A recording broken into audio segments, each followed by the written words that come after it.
Haddad. Bonjour. Bienvenue Merci. sur TV5 Monde. Merci d'être avec nous ce dimanche. Merci. Vous êtes, je le disais, médecin psychiatre et psychanalyste, après avoir été ingénieur agronome en Afrique. Et vous êtes aussi, et peut-être surtout, écrivain, l'auteur d'une quinzaine de livres, notamment dans La main droite de Dieu, psychanalyse du fanatisme et le complexe de Caïn. Votre dernier livre qui vient de sortir s'intitule Le silence des prophètes aux éditions Salvator, des entretiens avec Marc Le Boucher. Qui sont les prophètes dont vous constatez, ou peut-être d'ailleurs dont vous dénoncez le silence? C'est l'absence de discours prophétique plutôt qui est pointé dans cet ouvrage, au moins dans sa première partie. Le discours prophétique, c'est le discours de la justice, c'est le discours de dénoncer les comportements, les injustices, les oppressions. Ouais. Vous dites dans la première partie de votre livre, il y en a trois. Ça s'intitule Jérémie revient. Donc Jérémie, oui, c'est un prophète c'est un des plus grands, oui. de l'Ancien Testament et de la Torah. Non, pas de la Torah. Enfin, la Torah, c'est le Pentateuque, mais c'est un des plus grands prophètes de la Bible hébraïque. Et vous poursuivez, ils sont devenus fous. Ils sont qui devenus est devenu fou? Ben, un peu tout le monde juif aujourd'hui. Et en particulier les intellectuels. Moi, ceux dont je me suis occupé, ce sont les intellectuels juifs français. Ils sont la plupart d'entre eux nous ont bassinés pendant des années sur les droits de l'homme, sur ce qui se passait à droite, à gauche. Et sur la question palestinienne, sur les exactions quotidiennes, les crimes qui se commettent en Israël contre les Palestiniens, silence radio. Et si jamais vous dites un mot, vous êtes blacklisté.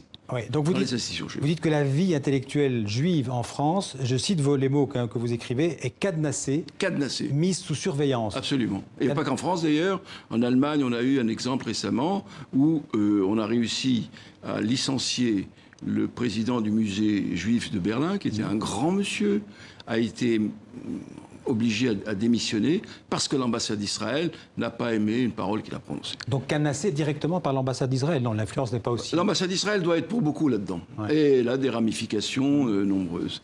Il y a en Israël des mouvements courageux qui mènent une lutte. Moi-même, j'ai connu certains d'entre eux. J'ai connu les Leibovitz, vous le savez. On va en parler. Je l'ai traduit. J'ai connu Uri Avneri, un homme admirable. Je lis régulièrement Gideon Levy. Je connais Rafi, qui est le président de l'Association des médecins pour les droits de l'homme. On n'en parle jamais. Ces gens-là sont un peu isolés. Ces ONG sont un peu en perte de vitesse. On ne les soutient pas. On devrait les soutenir. C'est l'espoir. Ce qui veut dire que les intellectuels, et surtout les intellectuels juifs, devraient s'interdire de critiquer la politique du gouvernement israélien. Écoutez, indigné en ville, vous abordez, on vous coupe la parole tout de suite. Et je parle surtout des intellectuels médiatisés. Je ne veux pas citer de nom, tout le monde les connaît. Mais bon, il y a effectivement quand même d'autres personnes. Mais tout le monde n'est pas comme vous, n'invite pas les francs-tireurs à parler... La situation qui vous choque en particulier, c'est la situation des Palestiniens. Des Palestiniens et aujourd'hui aussi des Iraniens. Qu'est-ce qu'on fait à l'Iran aujourd'hui? L'Iran avait signé un accord qui a été considéré comme excellent. Vous savez par qui? Par les services secrets israéliens qui ont fait un rapport là-dessus. Ils ont dit cet accord est excellent. Monsieur Netanyahou, cette grande gueule corrompue qui va terminer sa carrière en prison, tout le monde le sait, et qui a mené une lutte contre ces accords et les a fait capoter. Et aujourd'hui, on accuse les Iraniens de ne pas respecter leurs engagements. Mais on se moque de qui? On capture un bateau iranien au détroit de Gibraltar. On veut la guerre, mais la guerre contre l'Iran, vous savez, ça va être très très grave. Les Iraniens sont des grands joueurs d'échecs. Ils savent ce qui... C'est pas des fous, les Iraniens. C'est pas Daesh, l'Iran. Et donc, on va à la guerre, mais vous vous rendez compte? Au lieu de prôner l'accord, au lieu de prôner le dialogue, l'Iran est un grand pays, une grande civilisation, un grand ami du peuple juif. Et au lieu de cela, on le traîne dans la boue, on affame la population iranienne. Ceci me révolte et j'ai tenu à le dire. Vous l'avez dit, dans votre livre, vous ne parlez pas de l'Iran, vous parlez des Palestiniens. Comment on peut résoudre politiquement la question palestinienne? Est-ce que vous croyez encore à la solution de deux États côte à côte ou une autre solution, un État binational? Le gouvernement, la politique israélienne, et qui n'est pas seulement celle de Netanyahou, il faut quand même le souligner, depuis 1967. On a tout fait pour que la solution à deux États ne soit pas possible. La politique sioniste est contre la solution à deux États. La politique, ce qu'ils veulent, c'est des négociations de paix, mais pas de paix. Ça, pour négocier, pour faire des plans, on peut en faire. Mais arriver à une solution, ils ne veulent pas. Ils sont arrangés pour installer un nombre, à saupoudrer toute la Cisjordanie, qui rendent la solution à deux États impossible. Donc aujourd'hui, tenez, un écrivain comme Aleph Bet Yoshua, qui est un des plus grands écrivains israéliens, ou David Grossman, ce sont des gens quand même qui mènent une lutte contre cette politique israélienne. Pourquoi est-ce qu'on ne le soutient pas? Je pose la question. Disent la chose suivante, la solution à deux États, c'est fini. Il faut arriver plutôt à une solution binationale où juifs, musulmans, chrétiens auraient les mêmes droits et les mêmes devoirs. Une sorte d'État confédéral comme la Suisse. Ah, ce serait l'idéal. Mais sans être confédéral, en tout cas un État démocratique, où les Palestiniens des territoires auraient les droits. Parce qu'ils n'ont aucun droit aujourd'hui. Ouais. Ils ont des checkpoints, mais ils n'ont aucun droit. Gérard Arda, tout ce que vous venez de dire confirme ce que vous écrivez dans votre livre, c'est-à-dire que vous exprimez, et je vous cite, un pessimisme profond sur le destin du peuple juif. Pour quelle raison êtes-vous si pessimiste? Écoutez, si Israël s'effondre, n'est-ce pas, et la politique qu'il mène le mène dans le mur, mais il va entraîner avec lui tout le peuple juif, c'est clair. Dans la mesure, en plus, le peuple juif, en France en tout cas, parce qu'aux États-Unis, la situation est en train de changer. Netanyahou est élu, et ce n'est pas un dictateur. Il est élu, il n'a pas eu la majorité. Et pour ne pas à ce qu'une autre solution soit tentée, parce qu'au bout de 6 semaines, le président, qui est un brave homme, le président Rivlin, qui vaut bien mieux que Netanyahou, le président israélien, oui. Israélien, aurait pu nommer un autre Premier ministre. Pour éviter cela, il dissout le Parlement qui venait d'être élu. Donc, démocratique, jusqu'à un certain point. Une bonne partie de la population palestinienne n'a pas droit de vote. Il n'y a que les Arabes et les la majorité de la population israélienne soutient Netanyahou et cette politique sécuritaire. Il y a un lavage de cerveau en Israël tel qu'il n'a jamais existé. En agitant la crainte d'une Shoah, en agitant le nationalisme, en agitant la religion.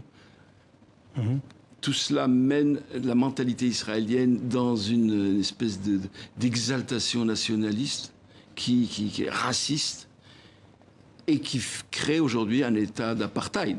Vous dites même qu'une partie de la société israélienne méprise le judaïsme de la diaspora que vous représentez. Pourquoi? Parce que le judaïsme de la diaspora est différent du judaïsme d'Israël.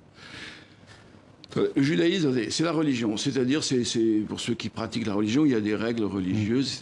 Bon, bref. Mais, disons, la population juive de la diaspora est considérée, est méprisée, ce qu'on appelle la galoute.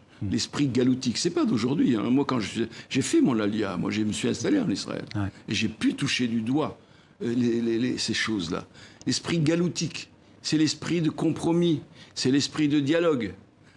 En Israël, on ne dialogue pas. On est cynique, on veut tout obtenir. Tout ce qui est à toi est à moi, et tout ce qui est à moi est à moi. C'est une phrase du Talmud. Ouais. Et donc, voilà la mentalité qui règne là-bas. Ouais. Vous indiquez dans le livre que vous avez eu 2 maîtres qui ont profondément orienté votre vie. Vous avez parlé du premier qui est Yeshayahu Leibovitz. C'est peut-être le deuxième, lui. Ouais. Le premier était Jacques Lacan, quand même. Et donc en quoi Leibovitz a été fondamental dans votre vie? Leibovitz a été un tremblement de terre dans la pensée israélienne. Et Leibovitz, en 67, quand tout le monde s'excitait sur la victoire de la guerre des 6 jours, il a osé dire quelque chose dans ce goût. Cette victoire militaire est la plus grande catastrophe de l'histoire juive depuis Auschwitz. Nous allons devenir un peuple d'oppresseurs, de tortionnaires, de colonialistes. Il avait vu. Il a dit tout ça. En 67, il a traité le rabbinat israélien de clown. Le grand rabbin Gorel, il disait, voilà, c'est l'âne sur lequel... C'est pour cette raison d'ailleurs qu'il s'est fait beaucoup d'ennemis en Israël. Hein. Il avait quand même aussi beaucoup, il était très admiré. Vous savez, Leibovitz, c'était une montagne. Ouais. C'était un érudit comme il en existe peut-être pas 3 ou 4 dans un siècle. C'était un professeur de biochimie du cerveau, c'était un talmudiste, c'était un philosophe, et il parlait 18-19 langues. C'était un homme très religieux, donc c'est pas la question de la religion. Et il avait perçu la catastrophe dans laquelle la politique coloniale israélienne mène l'ensemble du peuple juif. Et donc c'est pour défendre le peuple juif que je prends la parole. C'est pas du tout, comme certains me disent, vous avez la haine de vous. C'est vous qui avez la haine de vous. C'est vous qui avez la haine de l'héritage juif, l'héritage de Jérémie, qui a été en prison pour défendre ces valeurs. Alors dans ce livre, vous parlez aussi beaucoup de vous, notamment de Jacques Lacan, de ce premier maître que vous avez vu, ce psychanalyste. Une rencontre qui aurait été pour vous, comme vous le dites, comme une renaissance. Ah bah, à l'époque, quand je l'ai connu, je sortais de mes rizières sénégalaises et il a transformé totalement ma vie, tous les aspects de ma vie. Au bout d'1 an, je me suis mis à faire des études de médecine, je me suis intéressé... C'était un grand maître, Lacan. Il y en a eu quelques-uns de cette époque. Aujourd'hui, malheureusement, nous n'en avons plus. Les Lévi-Strauss, les Michel Foucault et quelques autres. C'était une génération, la mienne, c'est une génération formidable. Il m'a ouvert à la pensée, il m'a donné le goût de tout cela. Il a réveillé en moi ce qui était refoulé. Mon intérêt pour le judaïsme, c'est lui qui me l'a... Est-ce que la psychanalyse a vivifié votre foi ou au contraire, est-ce qu'elle l'a éteinte? Au contraire. Moi, quand je l'ai rencontré, ma foi a disparu. J'étais un militant athée. Oui. Et aujourd'hui, je suis concerné par ces questions de la foi, la question de Dieu, qui est fondamentale quand même. Oui. C'est la psychanalyse qui les a éveillés. Parce qu'elles sont en nous tous. Et la psychanalyse, normalement, a pour fonction d'éveiller l'homme à ce qu'il est vraiment. Oui. C'est pas un enseignement qu'on reçoit. Oui. C'est soi-même qui se réalisons à travers sa cure. Et aujourd'hui, vous vous considérez comme athée? Non. Non. C'est une question très compliquée à laquelle j'ai essayé de répondre. C'est trop facile, ça. Je pense que plutôt, moi, si j'avais, comme ferait Pascal, je suis plutôt croyant. Oui. Et c'est au nom, au fond, de Dieu que je trouve la politique telle qu'elle est menée aujourd'hui catastrophique. Pour revenir au titre de votre livre, Notre époque, nos sociétés, elles ont besoin de prophètes. Vous savez, c'est quoi, dans le livre, j'ai essayé de définir un peu comme ça. La prophétie, c'est le goût de la vérité. Si le goût de la vérité disparaît, nos sociétés s'effondrent. Notre malaise aujourd'hui général, c'est parce que la vérité est une notion qui n'est pas tellement à la mode. Aujourd'hui, c'est les faux discours, les mensonges. D'ailleurs, ça ne date pas d'aujourd'hui. Hein. Dans la culture française, il y a un gros héritage de mensonges que je ramène pour ma part à l'héritage sartrien et de Madame de Beauvoir, qui nous ont raconté des grosses blagues. Mais voilà. C'est un mot de la fin, parce que... La prophétie, l'homme, disait Maïmonide, est potentiellement tous les hommes prophètes. C'est-à-dire ils ont cette épistémophilie.